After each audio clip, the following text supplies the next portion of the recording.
பிறப்பால் ஒரு தலைவர் உருவாக கூடாது, மன்னராட்சி ஒழிக்கப்பட வேண்டும் என்கின்ற ஒரு உண்மையை கூறியதற்காக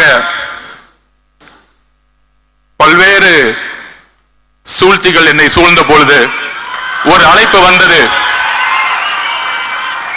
திரு தலைவர் அவர்களிடமிருந்து, உங்களுடைய இடம், உங்களுடைய கொள்கை தமிழக வெற்றி கழகத்தில் இருந்து துவங்குங்கள் என்று. நான் ஏன் தமிழக வெற்றி கழகத்தில் சேர்ந்தேன் என்கின்ற பதிவை நான் இங்கு பதிவு செய்ய வேண்டும். சிறு வயதில் புரட்சியாளர் அம்பேத்கர் அவர்களிடமும் தந்தை பெரியார் அவர்களிடம் இணைக்கப்பட்டவன் நான். அந்த கொள்கை வழியில் பல்வேறு அரசியல் கட்சிகளில் பணி சேர்ந்த அனுபவம் இருக்கிறது.